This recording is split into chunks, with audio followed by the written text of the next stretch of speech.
about to hear is true. Only the names have been changed to protect the innocent. Fatima Cigarettes, best of all long cigarettes, brings you Dragnet.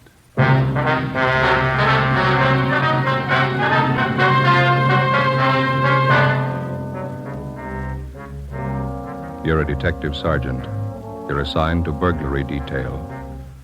Unidentified thieves start a campaign of burglaries in your city.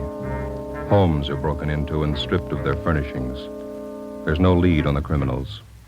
Your job, get 'em. When you compare Fatima with other long cigarettes, the difference is quality. Yes, in Fatima, the difference is quality. If you want a long cigarette, smoke that best of all long cigarettes. Smoke extra mild Fatima. Fatima is the quality king-size cigarette because it contains the finest Turkish and domestic tobaccos superbly blended. And Fatima is extra mild with a much different, much better flavor and aroma than any other long cigarette. Because of its quality, its extra mildness, its better flavor and aroma, Fatima has more than doubled its smokers coast to coast. Enjoy extra mild Fatima yourself. It's wise to smoke extra mild Fatima. Because in Fatima, the difference is quality. Yes, in Fatima, the difference is quality. Smoke Fatima, the quality king-size cigarette. Best of all long cigarettes.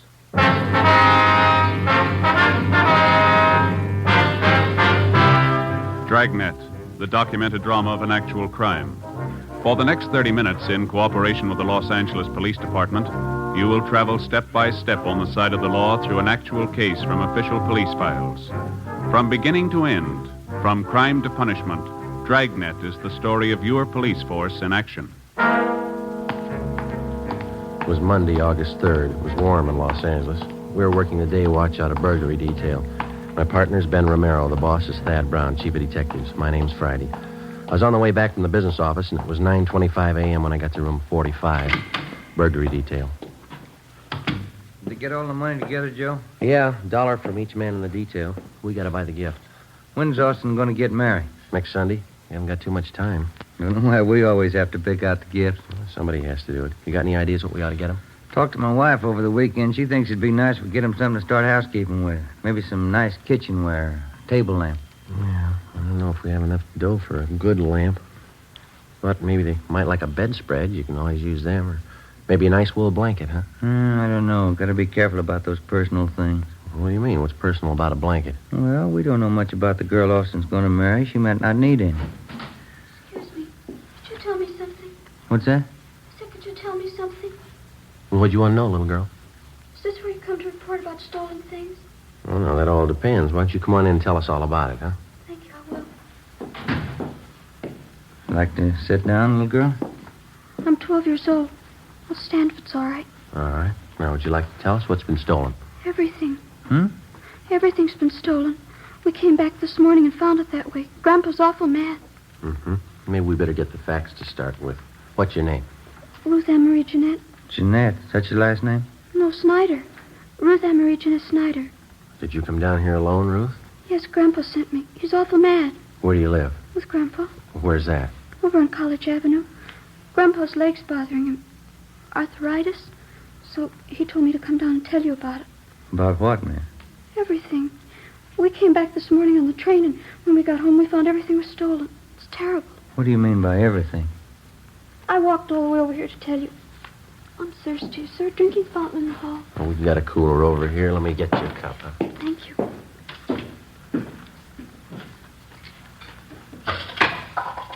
Would you like a drink, Ben? Oh, no, thanks.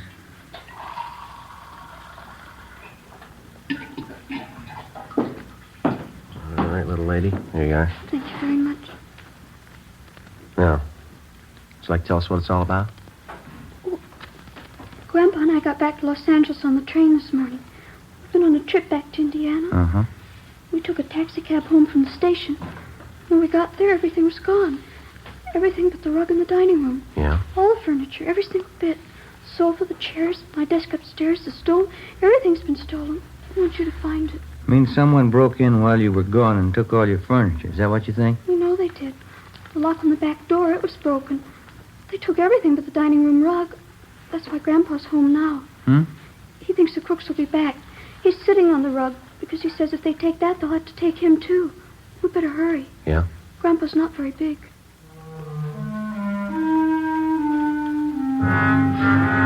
9:45 a.m. Ben and I drove little Ruth Ann Snyder back to her home on College Avenue. It was an old-fashioned wooden frame structure a few doors up from College Avenue and Everett Way. Ruth Ann showed us inside and introduced us to her grandfather, Mr. John H. Snyder, age 78. He told us that a year ago, he and his wife, Ruth Ann's grandmother, had come to California from Indiana and rented the house on College Avenue. The grandmother had fallen ill and passed away suddenly 3 weeks ago. He and Ruth Ann closed the house and took the body back to Indiana on the train for burial. On their return that morning, they found the house stripped of every piece of furniture. We checked room by room and listed the missing articles. We put in a call to latent fingerprints. Do you happen to know the serial numbers of your home appliances, Mr. Snyder? No, sir. I've lived with most of the furniture for 40 years. You get to know the things you own in 40 years. I know it was in my room, Sergeant. My desk, my table and chair, the bed, the curtains. They took everything. Well, how about the estimated value of the furniture, sir? What would you say it was worth? Dollars and cents? Oh, I don't know. What's a house full of furniture worth to anyone? Guess everybody puts their own value on their things. Yes, sir, they do. Solid walnut dining set, a wedding present, mahogany front room table, a solid too. It cost money in their day. All gone. Were there any liens against the furniture, sir? How's that? Did you owe anything on the furniture? I mean, there was no trouble with the finance company or anything like that. Oh, we didn't even know what a finance company was when the wife and I was married. It was a sad enough trip as it was. And Ruthie and me get here this morning, and everything's gone. All we own. Ruthie, Yes, Grandpa? where the thieves broke in, would you show the officers, please? It's back this way. Okay. How are you and your grandfather going to make out here, Ruth? Well, Grandpa says we'll buy 2 cots for tonight, Army surplus. There's no stove to cook on. We'll have to eat out. Maybe we'll have to go back to Indiana. Grandpa doesn't have much money. He's on a pension.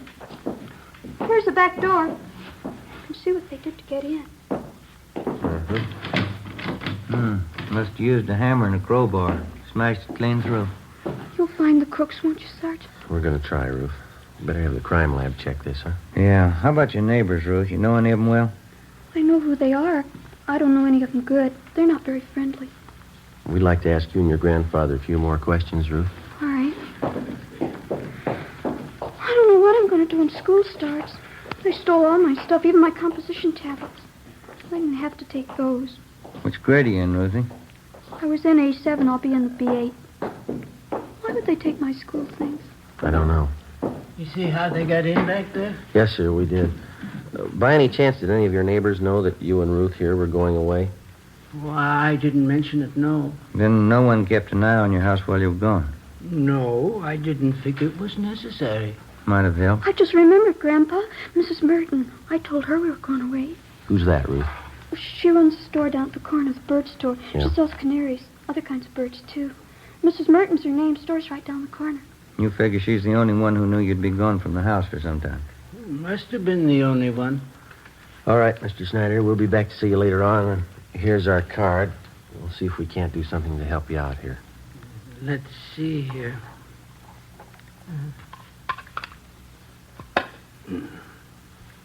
Friday, Romero, burglary detail. All right, thank you, boy. Ruthie will show you to the door. Yes, Grandpa. Miss Snyder. Goodbye, sir. Oh, say there. Yes, sir. Guess you understand, but I'd like to apologize anyway. I just couldn't do it. What's that, sir? Offer you a chair.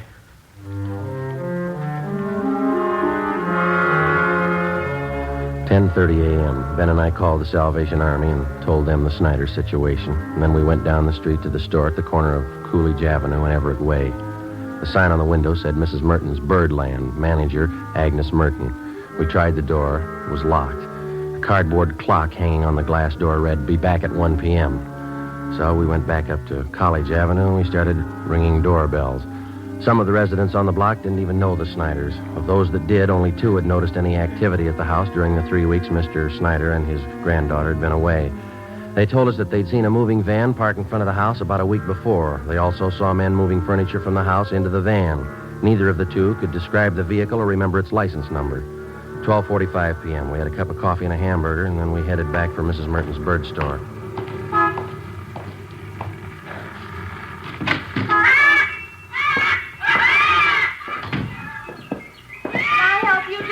Yes, ma'am. Police officers. You have a few questions for you. Certainly. Something about birds? No, ma'am. About one of your neighbors. Oh. The Snyders. They live just up the street from me. Oh, yes, old couple. Poor Mr. Snyder passed away, a few weeks ago. Yes, ma'am, we know. They have a wonderful granddaughter, Ruthie. She and I are getting to be great friends.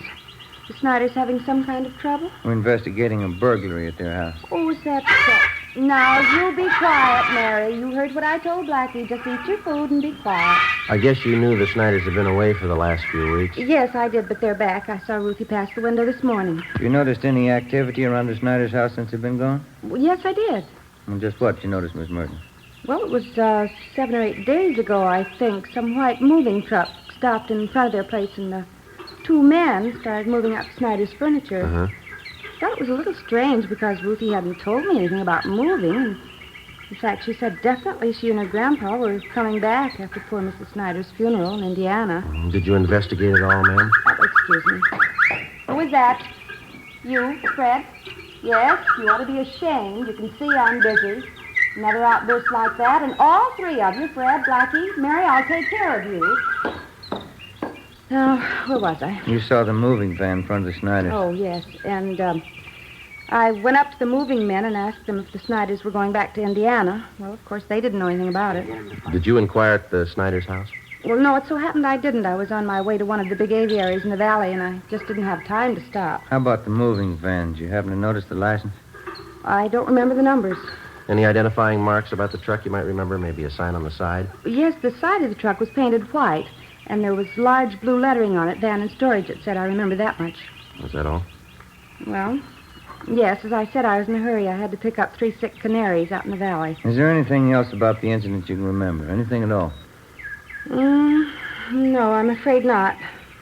Well, thank you very much, Miss Merton. Here's our card if you happen to come across any further information. Yes, all right. I'll have to go see the Snyders. Maybe I can help. Fine. Goodbye, ma'am. Thank you very much. Yes, goodbye. All right. Fred, now you step up just a minute. Fred? Yeah, not much help there. Not much. Give me an idea, though. Hmm? Wedding present for the Austins. Yeah? Maybe a couple of canaries? In a nice cage?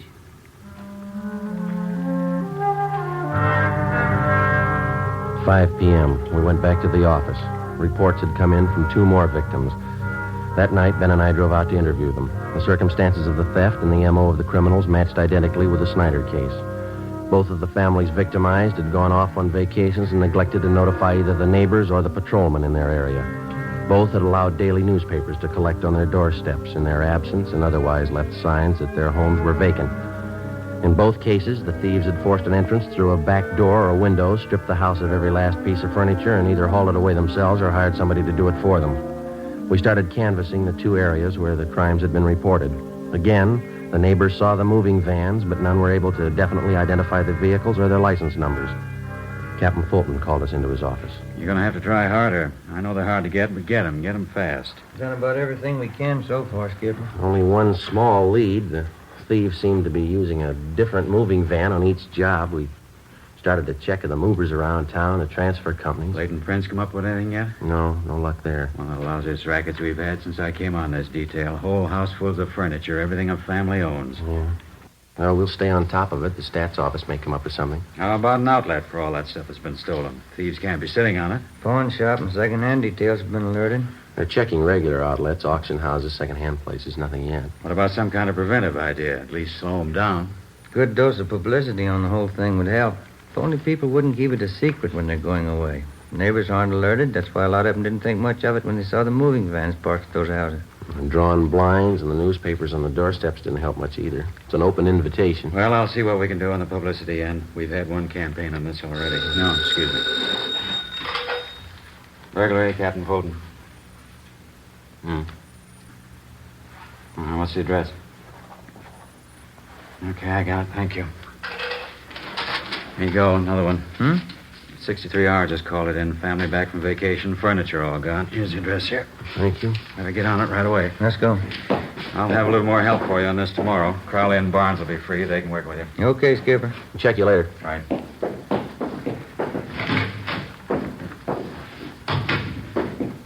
Sergeant Friday? Oh, yes, you ma'am. remember me, don't you, Mrs. Merton? Oh, sure. The bird store. Yes, ma'am. How are you? Well, they told me to wait here. I guess everything will be all right now. Yeah? I saw it today on Olive Street. Here.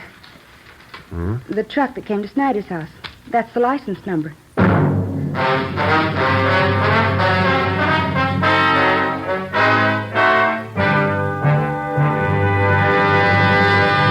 You are listening to Dragnet, the case history of a police investigation, presented in the public interest by Fatima Cigarettes. It's amazing how many long cigarette smokers are changing to extra mild Fatima. Here is the actual report. From coast to coast, Fatima has more than doubled its smokers. Here is the reason why. When you compare Fatima with other long cigarettes, the difference is quality. Yes, in Fatima, the difference is quality. Fatima is the quality king-size cigarette because it contains the finest Turkish and domestic tobaccos superbly blended. And Fatima is extra mild with a much different, much better flavor and aroma than any other long cigarette. And because of its quality, its extra mildness, its better flavor and aroma, more and more smokers say it's wise to smoke extra mild Fatima. I agree, says Dick Hyland, sports columnist. I agree, says Mrs. Deems Taylor, painter and theatrical designer. I agree, says Frank Fenton, author. Yes, all agree. It's wise to smoke extra mild Fatima. Best of all, long cigarettes. Because in Fatima, the difference is quality. Yes, in Fatima, the difference is quality. Smoke Fatima, the quality king-size cigarette.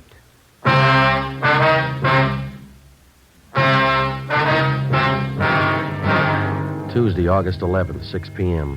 The license number, which Mrs. Merton had given us, was checked through DMV. We found that the truck was registered in the name of a local second-hand furniture dealer by the name of Ralph Grismore. We checked his name through the police commission and then the I Bureau. He had a good reputation, no criminal record. Early the next morning, we picked up Mr. Snyder and his granddaughter, Ruth, and we drove to Grismore's second-hand furniture store. We identified ourselves and asked to look at his buy book. Under the date of July 27th, Grismore had recorded the purchase of more than 3 dozen articles of furniture from a house on College Avenue. The address was that of the Snyders. A man and a woman, Sergeant, they said they'd sold their house and they were going east. Man said the company he worked for transferred him to Boston. Told me he had to get back to take over his new job. Would you recognize the people if you saw them again, Grismore? Sure, I think so. The woman was a great talker. She said they figured on selling the stuff piece by piece. They'd get more, but since they had to leave town the next day, she decided to sell the whole lot to a dealer. You got the furniture for a pretty low price, didn't you? Pretty good price, yeah. That's why I went along in the fast deal. Wasn't going to talk myself out of a bargain. They wanted to sell fast, so I wanted to buy. I didn't think anything was wrong. Sergeant, Yeah, Mrs. Snyder? our walnut dining room set. That's it right over there. You sure, Mr. Snyder? Cigar burn on top, just above one of the legs. Know it anywhere. Seems to me that's our mahogany table. I'll look. Sergeant, my table and my desk, here they are right here. My school stuff, too. All right, Ruthie. Yeah, they sure stuck me all right. That's the last fast deal I ever make. How did they contact you, Grismore? What kind of approach did they use? Called me on the phone, and I came out and gave them an appraisal on the stuff. Nothing suspicious about either the man or the woman. That's so? She was in a house dress, bandana around her head. The guy was in old clothes, just as homey as you please. Looked like he was doing a little repair work around the house, you know. Mm-hmm. You notice if they had a car parked by the house? Well, no, as a matter of fact, I didn't. There wasn't any in the driveway. Mm-hmm. No argument over the price you offered them for the furniture? No. They seemed to hesitate a little, but they took my first offer. I thought I had a good deal. I don't know. How'd they react after you agreed on a price? In a hurry? Said they had to board the train that night for Boston. They asked me to get the furniture out right away. Mm-hmm. The woman said they had other business to wind up, so if they weren't at the house when I came back with the van, why, she'd leave the back door open for me. I guess you realize you were going to have to place a hold on this furniture that you bought. Yeah, I know. I got nobody to blame but myself. And you gave this man and woman a check for the full amount of the sale. Is that right, Grismer? $550 down the drain. Do you have the canceled check?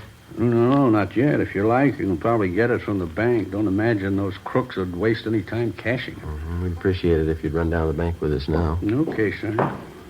Sergeant, could I speak with Mr. Grismore? Sure, Mr. Snyder. Mr. Grismore. Yes, sir. I'm sorry about all this. I didn't know. Oh, I understand, sir. You buy furniture, don't you? Yes, sir. What could you give me for 2 Army surplus cots? Grismore made arrangements to round up Mr. Snyder's furniture and ship it back to his home. Then we took him down to his bank where he recovered the canceled check for $550. The endorsement read, Mr. Thomas Butterworth. According to the bank teller who waited on them, the suspects had cashed the check shortly after the sale of the Snyder's furniture. From the second-hand dealer and the clerk at the bank, we got a complete description of the man and woman known as Mr. and Mrs. Butterworth. We also had photostatic copies made of the check and specimens of the handwriting from the endorsement. From the descriptions, we checked the suspects through the stats office. We got nowhere. During the next 2 weeks, we found 6 more second-hand dealers who had been taken in on the same furniture deal. The description of the man and woman matched, and so did the handwriting in the endorsements on each check. There was only one variation. The couple went under a different name on each occasion. Wednesday, August 26th, 9 a.m. 12 cases like this today, is that right? That's it, Captain. Got the description, M.O. handwriting. Still can't reach him. Those thieves have been freewheeling for a month now. What's going to take to stop them? Well, Ben came up with a pretty good idea this morning. We'd like to talk it over with you. Oh, what's that? Kind of a system of decoy, Skipper. We were thinking it might be a good idea to contact all the division captains and have them ask their men if they have any neighbors going on vacation. Yeah, go ahead. Well, if we got a few dozen houses spotted around the city, we could plant a few things. Make them look obviously vacant. We'd keep the houses covered at all times. They ought to make pretty good bait for those thieves. Uh-huh. How would you set it up? We could make arrangements to get a key to each home, keep the milk and paper deliveries coming, let them pile up on the doorstep. We could reimburse the people for whatever it cost. We're not making any headway. We could run this for a couple of weeks, see what happens. Mm-hmm. What do you think? Try it. 9:30 a.m. We contacted all division commanders requesting them to ask their men to contact burglary detail if they knew of any of their neighbors about to leave on a vacation. During the next 2 days, the response came in and the plan went into effect. 40 homes throughout the city were spotted as decoys. They were kept under surveillance at all times. In the week that followed, 2 more burglaries of the same type were reported, but the suspects failed to try any of the decoy homes. The men in the pawn shop and second-hand details continued to work right along with us. The stolen furniture kept turning up, but not the thieves. Again, the homes that had been broken into displayed all the usual signs that the occupants were away. Old circulars and newspapers scattered on the lawn, milk bottles lined up at the door, all the blinds drawn. The decoy plan continued. No results. August 31st, we had a report of another burglary involving the theft of furniture. We made our investigation. 2 p.m. We went back to the office to get out a list of stolen articles. Hi, Ben. Joe. Hi, Austin. When'd you get back from your honeymoon? Late last night. Say, Thelma and I'd sure like to thank all you fellas for that wedding present you sent us. Darn nice of you. Well, we're glad you liked it, Austin. Sure a beauty. I'd like to ask you a question about it, though. I hope you won't take it wrong. No, go ahead. Well, what is it? You've got an early American house, haven't you? Yeah, that's right. It's an antique. Yeah? It's an apple peeler. One of the first ever built. Oh, sure. Thanks a lot. I get it. Burglary Friday. Yeah? Where? Right away, thanks. One of the decoy houses. Yeah? We got a bite. Together with Sergeants Crowley and Austin, we drove out to the decoy house where an unidentified man and a woman had been seen forcing entry through a back door. They'd been spotted by a police officer's wife who lived next door and who had called in the report. We parked down the street from the decoy home and waited. 5 minutes passed. We saw a woman dressed in a housecoat come out onto the porch of the house, look up and down the street, and then go back inside. A few minutes after that, a gray Chevrolet sedan pulled up in front of the house. A man in a dark suit got out and entered through the front door. Ben called communications for a make on the car. 80K to Control 4. 80K to Control 4.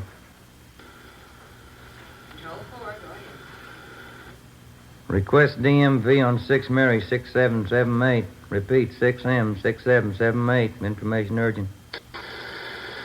Roger, 80K. KMA 367. We waited. There were no signs of activity from the decoy house. 2 minutes after Ben put in the call, we got our make on the gray sedan. Control 4 to 80K. 80K, go ahead. 6, Mary, 6778, 6M6778, is registered to the Donahoe Furniture Company, legal the same. 7811 Harvard Boulevard. It is a Chevrolet Deluxe, two-door sedan, 1941 model. Engine number C6VA4414. 80K, Roger. KMA 367. A few minutes after the call back, a moving van drove down the street and backed into the driveway of the decoy house. The sign on the side of the van read Donahoe Furniture Company. Two men got out, went up to the front door, and were let in. They came out in a couple of minutes and loaded a sofa into the moving van. Okay, Joe. Crowley and Austin get the sign. Yeah, here they come. Let's go. Hey, you and Crowley want to cover the back, Austin? Right. Let's go, Crowley. Yeah. Come on, Ben. Mm-hmm.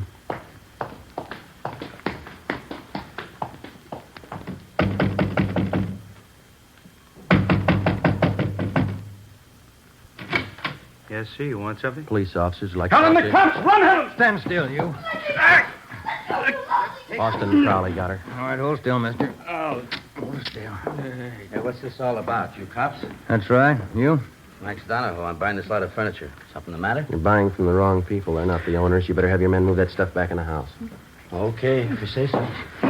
All right, lady, relax. Take it easy, Helen. There's no use fighting. They got us. Whose fault is it? I told you luck doesn't last forever. Okay, all right. Don't make it worse. All right, let's go. I'll take her, Austin. You better fix your shirt. Yeah. Come on, lady. Get your hands. Hey, what's the matter with your shirt, Austin? Look, it must have happened when she tried to get away. Yeah, lipstick all over the collar there. Doesn't look very good. No, it doesn't. What are you going to tell your new bride? I got nothing to hide. I'll tell her the truth. Yeah? She'll believe me, won't she?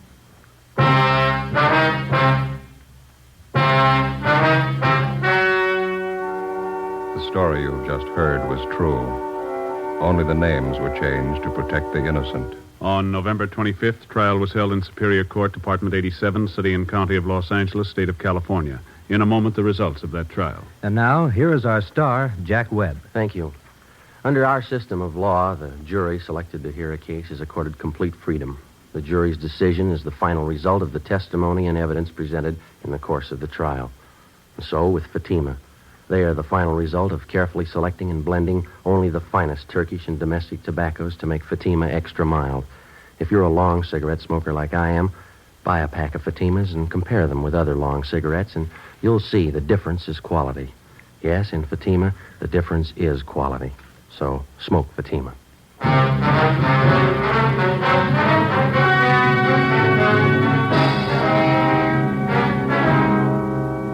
The suspects were identified as Mr. and Mrs. Thomas Dunbar. They were arraigned on 15 counts of burglary and tried and found guilty on all counts. They are now serving their terms in the state penitentiary. You have just heard Dragnet, a series of authentic cases from official files. Technical advice came from the Office of Chief of Police W.H. Parker, Los Angeles Police Department.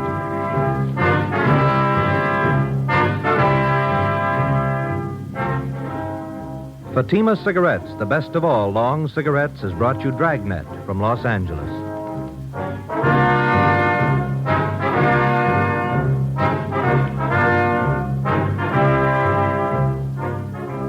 Coming up, Duffy's Tavern. Bob Hope returns October 3rd on NBC.